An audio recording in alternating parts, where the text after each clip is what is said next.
Salvaguardas de la oralidad. Cartago, entre palabras, investigación y memoria. Buenas tardes, señor Vintavara Posada.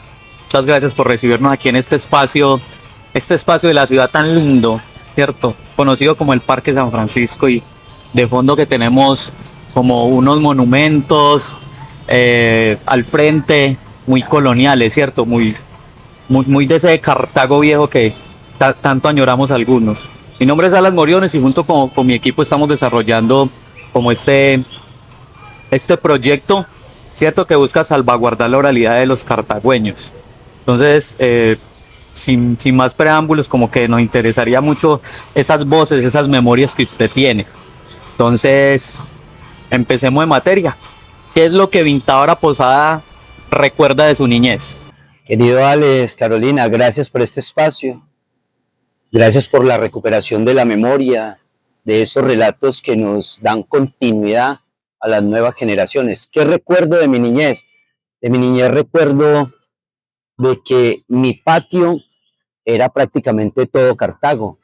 La parte donde conocemos el día de hoy, que es la Julia, antiguamente llamada, eran los tejares de las grandes familias y donde estaba toda la cantidad de árboles frutales que te puedas imaginar. Carambolo, mamoncillo, mango, guanábana, níspero, ciruelas, grosellas, papayas, de pan coger. Iba caminando por toda esta Julia y podías ir cogiendo porque la abundancia en Cartago era muchísima de árboles frutales. La guama. La guama, no, es que Me acordé mucho de las guamas y sobre todo para Zaragoza en esa ruta también se encontraba mucha guama para la vida de lo que es ahora el batallón. ¿Sabes? muchos, cantidades, o sea, la cantidad de especies que habían y no solamente para ese espacio allá, la Julia, sino que cuando Cartago, la mayoría de sus calles, el 80% estaban sin pavimentar, todas las personas en su antejardín tenían su árbol frutado sembrado afuera para que comieran los mismos de la familia. La huerta casera. Sí. Y la horneaban también ahí en su propia casa. Qué rico recordar eso. Entonces, entrémonos de una vez en materia. ¿Cómo recordamos ese Cartago? ¿Qué más podemos ahondar aparte de la parte brutal de su arquitectura? Puedo recordar también que llegamos a tener, que me fascinaba como niño. En ese entonces yo tendría 3 añitos, ya desde el Parque Mariscal Robledo, hacía mandados al centro, a la galería. Era un sitio muy seguro, podías caminar, tú podías, pues en el momento no hablo de que un niño tuviera joyas, pero era muy seguro y recuerdo que cuando venía los días sábados a hacerle el mercado a mi abuela, poquitas cosas, me daba la vueltica por esos 9 cinemas que teníamos. 9 cinemas y todos con unas salas grandísimas, espectaculares, porque en ese entonces la bonanza cafetera era el boom de ese entonces. Entonces venían de la Argelia, del Cairo, del Águila, de Ulloa, etcétera. Y Cartago era el epicentro de todo ese desarrollo de comercio de café y otros productos agrícolas. Entonces venía mucha gente. Había intercambio también en la plaza donde hacían compras y trueques con vacas, caballos, toros, cerdos. El trueque. Y trueque también. Qué lindo eso. Qué lindo es esos espacios de comunidad. Precisamente entrándonos en los espacios de comunidad, ¿cuáles eran esos espacios de encuentro de la comunidad, digamos, con la palabra, con la cuentería, donde se contaban historias? Con la palabra, con la cuentería. Lo más cercano a ello, mi querido maestro, era la casa, en la cocina. Lo que te podía contar el abuelo o la abuela de la procedencia de la familia, de nuestro linaje, del estirpe donde veníamos cada uno. Y eran unas historias fantásticas, porque Vintavara Posada Penilla, una de las situaciones que me marcan a mí bastante, es que mis antepasados por parte de mi abuela paterna en Vera Chamí de la Cordillera Central. Y por parte materna, franceses, Penilla Wilkin. Y entonces dentro de esas historias me contaban que mi tatarabuelo Ramón Elías Penilla Wilkin vino desde Francia montado en barcos y vino como trabajador raso. Él armaba puentes, entre ellos el puente, él vino a armar el puente de la Carrilera de la Máquina y el puente de Anacaro antiguo. Terminando este último trabajo del puente de Anacaro, conoció a mi tatarabuela, ¿sí? Y se quedó en Cartago enamorado y pues haciendo descendencia. Que muchos vienen a Cartago y se quedan y se enamoran. Y todavía, eso es algo que no hemos perdido en Cartago. Dice que al calor del fogón en las casas, entonces ese en su caso, ¿cierto? Se encontraban con su origen, ¿cierto? Volvían como a la raíz. O sea que ahí ya tenemos como la base de por qué Vinta está tan cargado de historia y por qué todavía cuenta. ¿Desde cuándo usted como que empezó a compartir esas historias, a contarlas? Esas historias, de hecho, se comenzaron a compartir a muy temprana edad. Tengo memoria cuando ya vamos para la parte de mis ancestros por parte de mi padre, Rosa Amelia Villada y Moreno Posada, Cordillera Central, abajito de Risaralda. Desde que yo tenía uso de razón, recuerdo que nos íbamos los diciembres, desde el 22 de diciembre nos íbamos para la finca de mis abuelos y el 24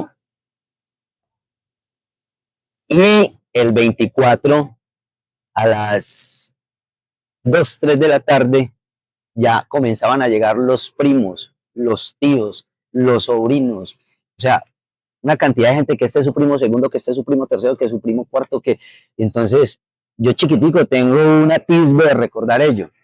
Y dentro de todas las personas que llegaban, entonces comenzaban a llegar los violines, las bandolas, las guitarras, las maracas, las marranas las que hacían así, etcétera, cantidades de instrumentos, y muy a las 7 de la noche comenzaba el tinguis, tiringuis, tinguis, tiringuis, tinguis, tinguis, tinguis, y era un aproximado de, considero yo, de más de 15 músicos. Entonces, cuando yo ya venía aquí a Cartago, después de vivir eso del 24 de diciembre por hasta el 2 o 3 de enero, eso no paraba. Entonces yo venía ya a contarles a mis amiguitos y amiguitas de aquí de Cartago de la Cuadra lo que sucedía allá, porque aquí pues no se veía algo así.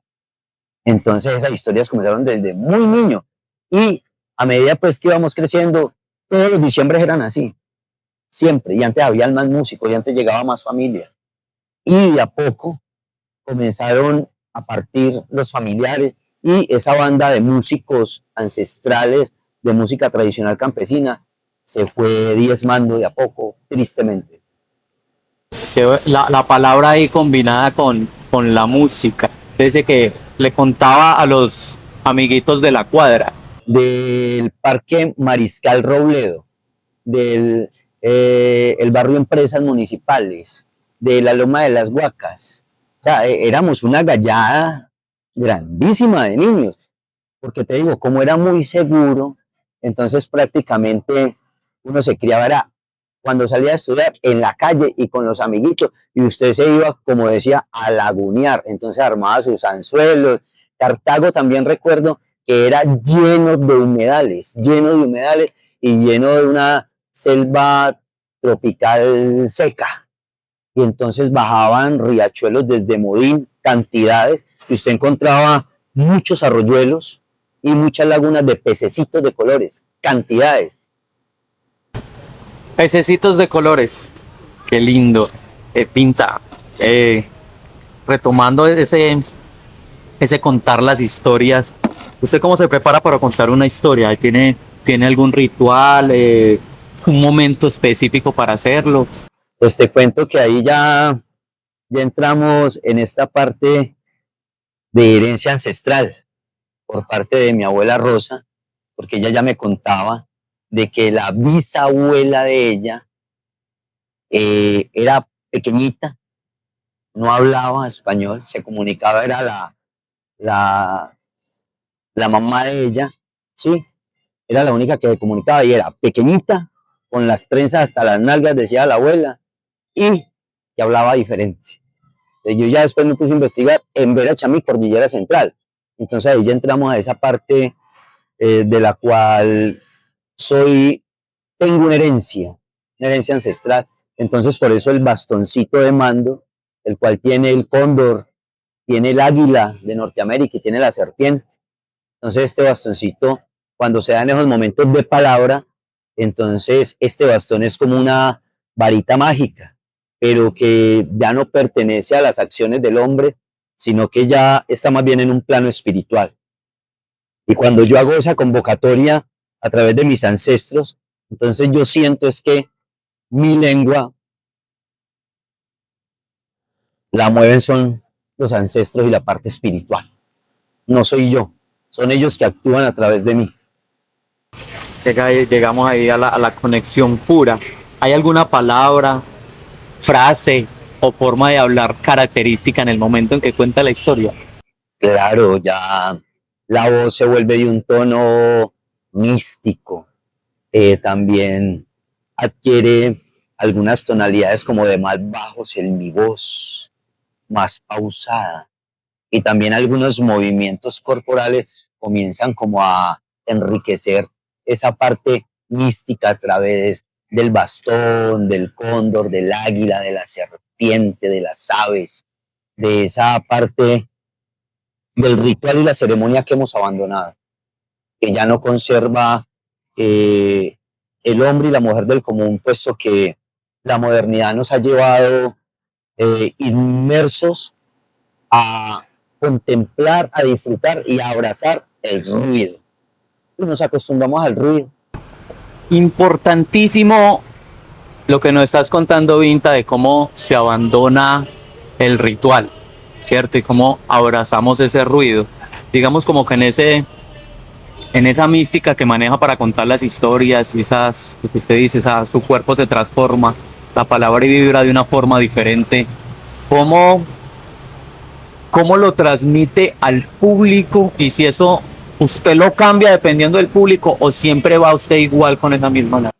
Hay que variarlo y depende del público, puesto que me encanta mucho la diversidad en el público, así como también dentro de mis facetas culturales tengo contenidos musicales, desde las manualidades, desde el teatro, desde los títeres, para niños, desde la primera y segunda infancia y adolescencia hasta llegar al adulto y al adulto mayor, depende de, de ese público. Entonces, si es de niños, tú te tienes que transformar en un niño, tienes que sentir como una niña y tienes que payasear como ellos también para poder entrar en ese mundo fantástico en el que ellos creen y viven. Nos animamos a que nos cuente algo aquí. A ver, ¿qué les puedo contar? Bochica, el gran sol, Bochica, el gran dios. Cuando antes de que el hombre y la mujer existieran sobre nuestra madre tierra, antes de ellos, decidió Bochica crear unos guardianes que vigilaran desde el cielo toda su creación y por primera vez creó el cóndor. Pero el cóndor de ese entonces eran blancos, tanto el macho y la hembra eran totalmente blancos, resplandecientes, con esas grandes alas de 3 metros cada una. Y ellos comenzaron a recorrer el mundo volando y casi algunos elementos naturales que tocaban se volvían del mismo color de ellos, como las nubes. Entonces por eso vemos las nubes que son blancas. Y después de volar y volar y volar mucho tiempo, Bochica dijo, aquí hace falta algo. Tenemos jaguares, tenemos dantas, tenemos peces, tenemos oso de anteojos, cantidades de especies de aves, de anfibios, de herpétres. Aquí hace falta algo, dijo Bochica. Dijo, hace falta una especie más que disfrute de mi creación. Y en ese momento cogió arcilla de un color y cogió arcilla de otro y comenzó a mezclarlos y salió el hombre y salió la mujer. el hombre y la mujer comenzaron a evolucionar, comenzaron a estar felices, comenzaron a disfrutar de todos los elementos naturales, del agua, de las frutas, del pan coger, de los animales, eran amigos siempre todos. Pero en un momento, el hombre y la mujer comenzaron a hacer sus rituales y sus ceremonias. Y a través de esto comenzaron a hacer el juego por primera vez. Y alrededor del juego comenzaron con árboles huecos a hacer unos tambores, a templarles fuego. Y comenzó a sonar el tamborcito sagrado. Y comenzaron a hacer las danzas. Y el cóndor comenzó a sobrevolar.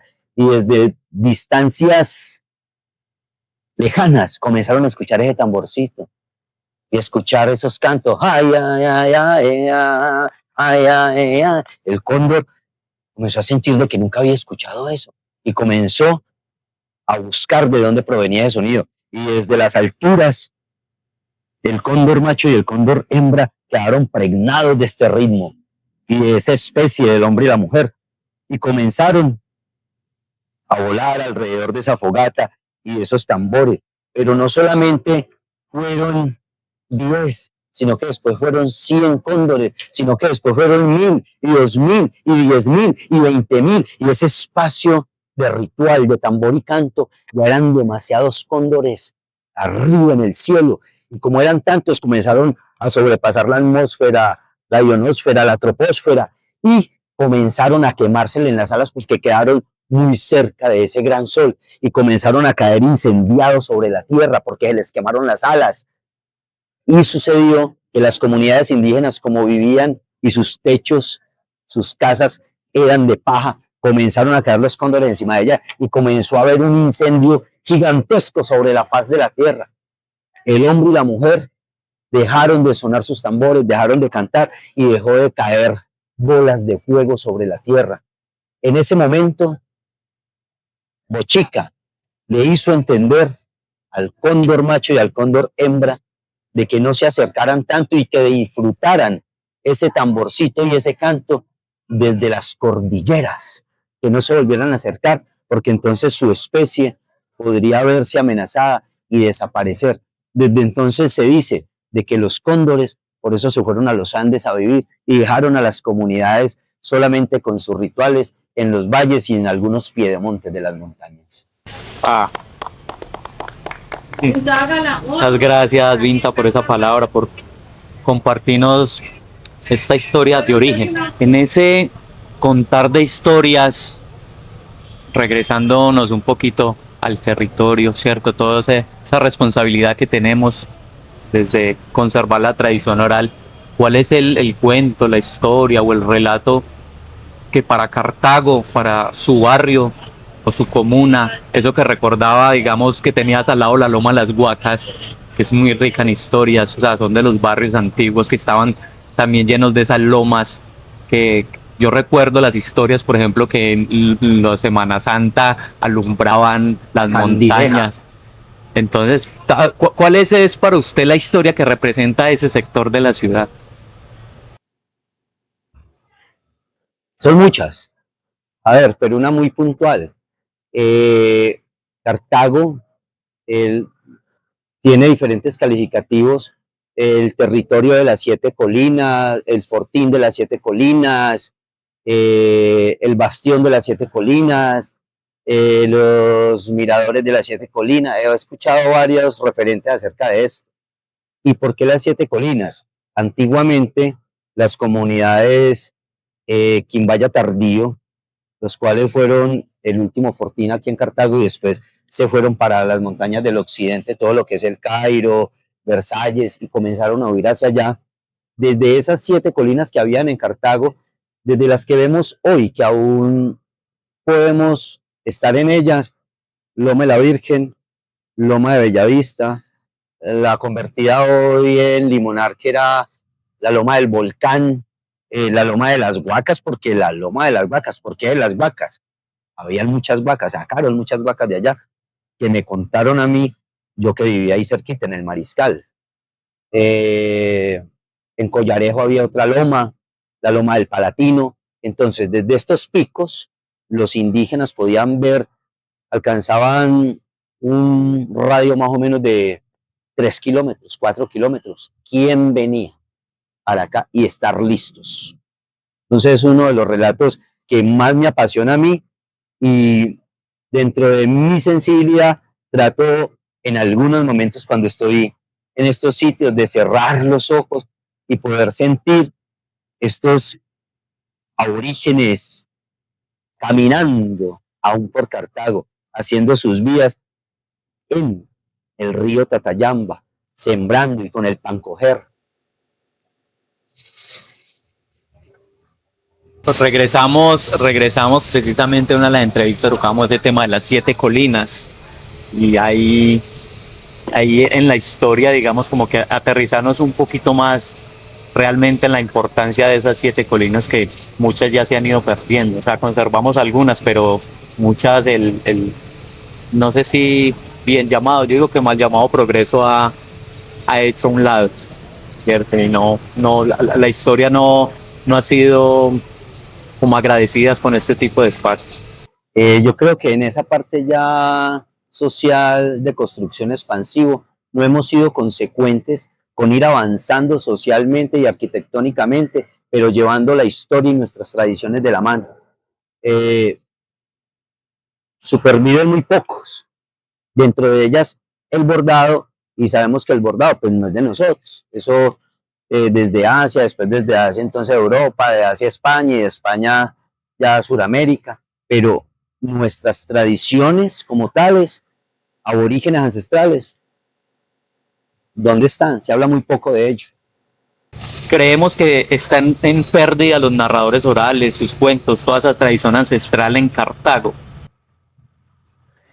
Se está diluyendo y hay algo por lo cual me siento a veces muy, Pintabara se siente muy solitario, se siente a veces con mucha ausencia también dentro de el territorio cartagüeño pues y sus alrededores, que me parece muy bien, muy lindo y muy poderoso que la comunidad afro tenga su gran nicho, que los quiero y los amo y soy amigo de todos y de todas, el movimiento afro en Cartago, tenemos las cantadoras, tenemos la chirimía, tenemos 7/8, tenemos un gran conglomerado de artistas y movimientos étnicos afrodescendientes. Pero entonces ahí es cuando Vintabara se siente muy solo, porque prácticamente podría decir que yo soy como que el único en Cartago, y si espero equivocarme, y si me equivoco, por favor acerquémonos y hablemos de lo indígena y volvamos nuevamente a revivir todo este acervo ancestral indígena, puesto que en Cartago no se habla de lo indígena y muchas veces cuando propongo algún movimiento o alguna ceremonia no aparece nadie, ¿sí? Siendo los Quimbaya tardíos los últimos que vivimos acá, Vintabara se siente muy solo en ese aspecto. O sea, tienen más fuerzas, como te digo, otros colectivos, ¿sí? Y otras etnias, lo cual me encanta y abrazo, pero de lo indígena, no. Perdida la raíz. Perdida la raíz. Y sucede algo que en un momento pasado, cuando iba a venir la flecha del sur, el cóndor, de las carreras continentales de Paja y Dignidad, de las cuales con la hermana Irma Cecilia y Tabara y otros amigos colaboradores recibimos a más de 140 indígenas corredores chasquis que vienen desde la Patagonia Argentina. Arrimé donde los hermanos y hermanas ecuatorianos y peruanos que viven en Cartago, que son los comerciantes de la 12, a extenderles la invitación, a decirles que venían hermanos de Suramérica para que ellos estuvieran presentes y la expresión despectiva de no, nosotros no pertenecemos a ello. Y a quién más yo voy a invitar, a quién más invito, si ellos son los más cercanos, nuestros hermanos ecuatorianos y peruanos dentro del linaje indígena ancestral. Me siento muy solo. Y eso ratifica pues como esa pérdida, Sí. ese riesgo que tenemos, o sea, ya se está perdiendo. Está latente. Yo creo que ese tipo de iniciativas en algún momento tienen que volver a tener un eco y a tener una resonancia en el resto de la comunidad de este territorio llamado Cartago. ¿Cuál es el mensaje que, como para cerrar, Vinta, le dejaría usted a las futuras generaciones de Cartago sobre esa tradición ancestral precisamente? Inviten a su abuela, a su abuelo o a su tía o a su tío más longevo, más viejo dentro de la familia. Invítelos a un café, invítelos a un chocolate, lleve el celular para que grabe o lápiz y cuaderno y comiencen a hablar, a preguntarle a estos irisoles, a estos tesoros dentro de la familia, todo lo que se acuerdan acerca de cómo eran sus vidas cuando eran niños, que recuerden qué les decía a sus papás, sus tátaras, sus bisabuelos.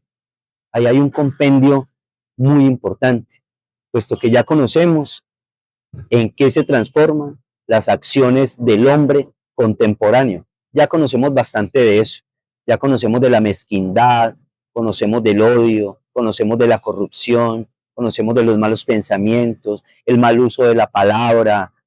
Entonces, y sabemos dónde convergen y cómo terminan esta clase de expresiones.